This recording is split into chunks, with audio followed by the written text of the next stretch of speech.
की लड़ाई ने पूरी दुनिया में हलचल पैदा कर दी है। मध्य पूर्व के इस्लामिक देशों में फिलिस्तीन के समर्थन में विरोध प्रदर्शन हो रहे हैं और इस बीच खबर आ रही है कि इस्लामिक देश ईरान, जॉर्डन, सीरिया और लेबनान के हजारों की संख्या में लोग अल-अक्सा मस्जिद की तरफ बढ़ रहे हैं। एक वीडियो भी सामने आया है जिसमें देखा जा सकता है कि इजरायली सेना शुक्रवार की नमाज के लिए फिलिस्तीनियों को मस्जिद में जाने से रोक रही है। ये वीडियो सामने आ चुका है। अल-अक्सा मस्जिद इजराइल और फिलिस्तीन के बीच तनाव का सबसे बड़ा मुद्दा रहा है। मस्जिद की अहमियत का अंदाजा इस बात से लगाया जा सकता है कि हमास ने इजराइल पर अपने हमले को भी ऑपरेशन अल-अक्सा का नाम दिया है। फिलिस्तीन के हमास लड़ाकों ने फिलिस्तीनियों से अपील की थी कि वो शुक्रवार को इजराइल की बमबारी के खिलाफ एक होकर अल-अक्सा मस्जिद की तरफ बढ़ें और कब्जे वाले वेस्ट बैंक में इजरायली सैनिकों का सामना करें। शुक्रवार के दिन अल-अक्सा मस्जिद में फिलिस्तीनी मुसलमान बड़ी संख्या में जमा होकर नमाज उन्होंने अदा की और हमास ने कहा कि फिलिस्तीनी शुक्रवार को मस्जिद में ही रहें, इस बात को भी कहा गया। इस्लामिक देश इराक की राजधानी बगदाद के तहरीर स्क्वायर में हजारों की संख्या में इराकियों ने जमा होकर प्रदर्शन किया और प्रदर्शनकारियों के हाथों में फिलिस्तीन का झंडा था और वो इजराइल के झंडे को जला भी रहे थे। इराकी प्रदर्शनकारी अमेरिका और इजराइल विरोधी नारे भी इस दौरान लगाते हुए दिखाई दिए।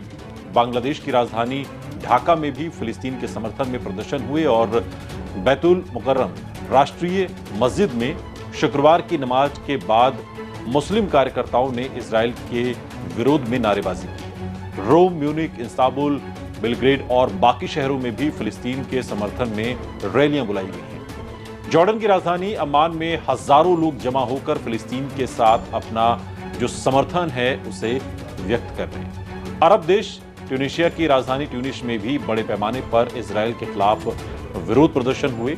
गुरुवार को करीब 3000 लोग ट्यूनिस की सड़कों पर जमा हुए और उन्होंने गाजा पर इजरायली बमबारी के खिलाफ अपना प्रदर्शन किया।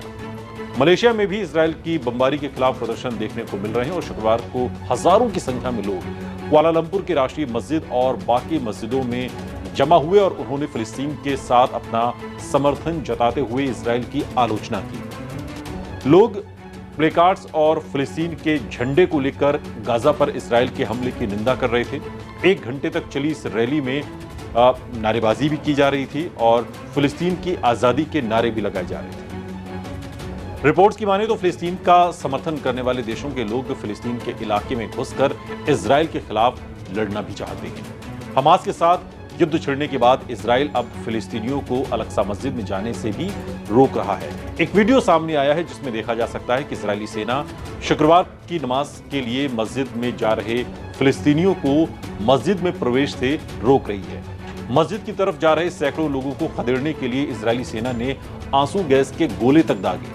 यरूशलेम शहर के बीचों बीच स्थित अल-अक्सा मस्जिद मक्का और मदीना के बाद इस्लाम का सबसे पवित्र स्थान माना जाता है और यहूदी भी इसे पवित्र स्थान मानते हैं और वो इसे टेंपल माउंट कहते हैं। जॉर्डन को अल-अक्सा मस्जिद का संरक्षक बनाया गया है और यही मस्जिद की देखरेख के लिए इस्लामिक वक्फ बोर्ड के सदस्यों का चुनाव करता है। मस्जिद की सुरक्षा का जिम्मा इजराइल के हाथ में है और अल-अक्सा मस्जिद के अंदर जाने की इजाजत केवल मुसलमानों को है। हालांकि गैर मुसलमान इसके जो परिसर में जा सकते हैं। इजराइल के यहूदियों के लिए भी मस्जिद में प्रार्थना करने पर मनाही है और मस्जिद को लेकर दोनों पक्ष अक्सर लड़ते रहे हैं और एक वजह यह भी मानी जाती है इस पूरे विवाद की।